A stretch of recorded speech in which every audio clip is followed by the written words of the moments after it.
PVC pipe কেটে সাথে auto switching socket আর একটি পুরানো ল্যাপটপ চার্জার ভেতরে বসিয়ে বানিয়ে ফেললাম এই all in one power station.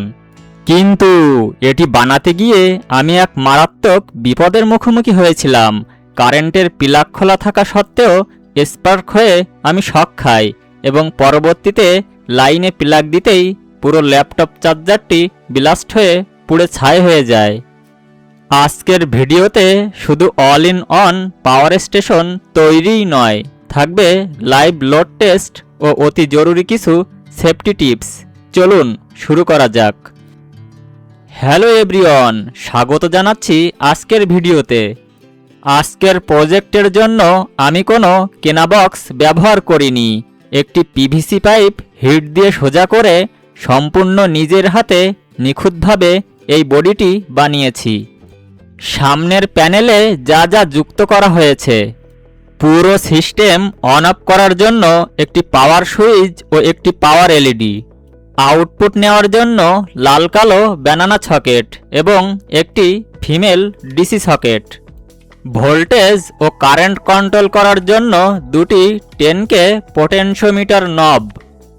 আমাদের বিশেষ ডিজাইন: ফিমেল সকেট ও ব্যানানা পিন এমনভাবে ওয়্যারিং করেছি যে ফিমেল সকেটে পিন লাগালে ব্যানানা পিনের আউটপুট অটো বন্ধ হয়ে যাবে, আবার পিন খুলে নিলে ব্যানানা পিন চালু হবে, অর্থাৎ একসাথে শর্ট সার্কিট ছাড়া একটি মাত্র আউটপুট পাওয়া যাবে। আমাদের এই প্রজেক্টের মূল চালিকা শক্তি হল XL4015 মডিউলটি। মডিউলের ওপরে থাকা ছোট নীল রঙের টিমার দুটো দিয়ে তো বক্সের বাইরে থেকে ভোল্টেজ ও অ্যাম্পিয়ার চেঞ্জ করা সম্ভব নয়, তাই সোল্ডারিং আয়রন দিয়ে টিমার দুটো তুলে নিলাম। সেখানে তারের সাহায্যে যুক্ত করে দিচ্ছি দুটি 10K প্যানেল মাউন্ট পোটেনশিওমিটার। একটি নিয়ন্ত্রণ করবে ভোল্টেজ এবং অন্যটি নিয়ন্ত্রণ করবে কারেন্ট বা অ্যাম্পিয়ার। এবার আসি সবচেয়ে গুরুত্বপূর্ণ জায়গায়, যা আপনাদের জানা অত্যন্ত জরুরি। সব কানেকশন দেওয়ার পর প্রথম ল্যাপটপ চার্জারটি দিয়ে যখন টেস্ট করছিলাম, কারেন্টের প্লাগ কিন্তু খোলা ছিল।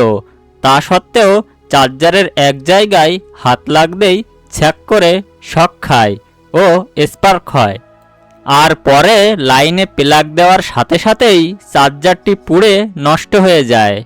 কেন প্লাগ বন্ধ থাকা সত্ত্বেও শক লাগলো? ল্যাপটপ চার্জারের প্রাইমারি সাইডে একটি 400 ভোল্টের বড় ক্যাপাসিটর থাকে।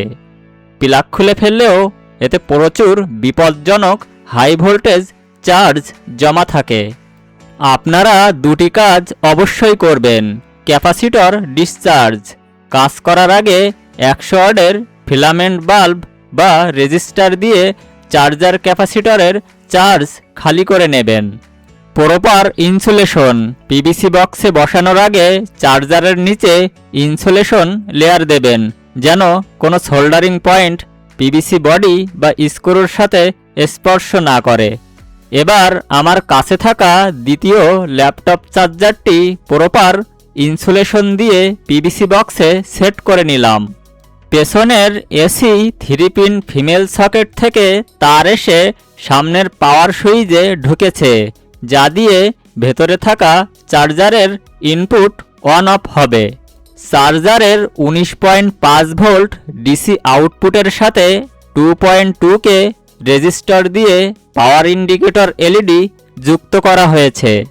চার্জারের আউটপুট ঢুকেছে XL4015 মডিউলের ইন প্লাস এবং ইন মাইনাসে, আর মডিউলের আউট প্লাস ও আউট মাইনাসে ঢুকেছে আমাদের অটো সুইচিং ফিমেল ও ব্যানানা সকেটে।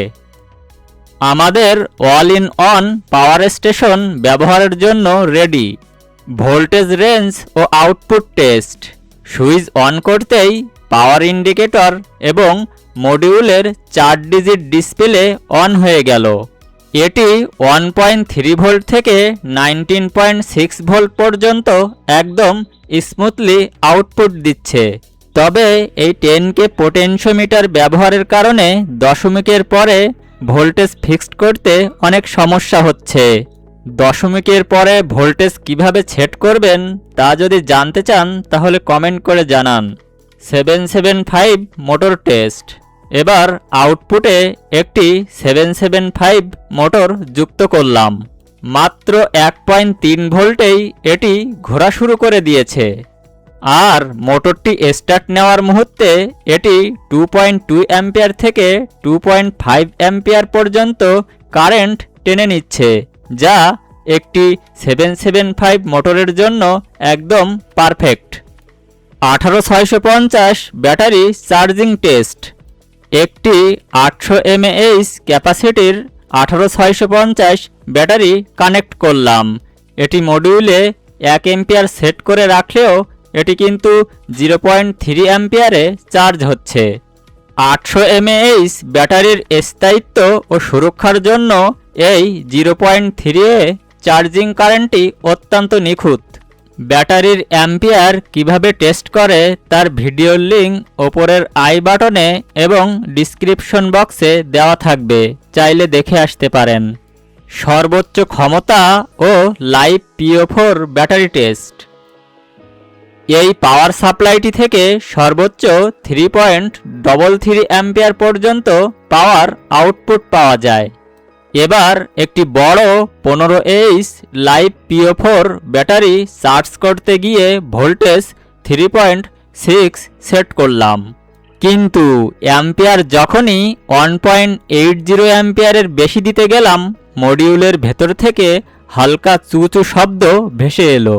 এই শব্দের কারণ, মডিউলের কয়েল বা ইন্ডিকেটরের ওপর যখন 1.8 এর বেশি অতিরিক্ত লোড পড়ে তখন হাই ফ্রিকোয়েন্সি সুইচিংয়ের কারণে এটি চুচু শব্দ করে। তাই মডিউল দীর্ঘস্থায়ী করতে 1.5 থেকে 1.8 এর মধ্যে কাজ চালানোই সবচেয়ে ভালো। তো বন্ধুরা, দেখতেই পেলেন একটি অনাকাঙ্ক্ষিত দুর্ঘটনা ঘটলেও শেষ পর্যন্ত কত চমৎকার ও প্রফেশনাল একটি all in on lab power supply এবং স্মার্ট চার্জার বানিয়ে ফেললাম। আপনারা যারা বাসায় এই প্রজেক্টটি করবেন তারা সেফটি টিপসগুলো অবশ্যই মেনে চলবেন। আজকের প্রজেক্ট ও রিয়েল অভিজ্ঞতাটি আপনাদের কেমন লাগলো তা কমেন্ট করে জানান। ভিডিও ভালো লাগলে লাইক দিন, বন্ধুদের সাথে শেয়ার করুন এবং এমনই বাস্তবসম্মত DIY টেক প্রজেক্ট দেখতে চ্যানেলটি এখনই সাবস্ক্রাইব করে রাখুন। দেখা হবে পরের ভিডিওতে। আল্লাহ হাফেজ।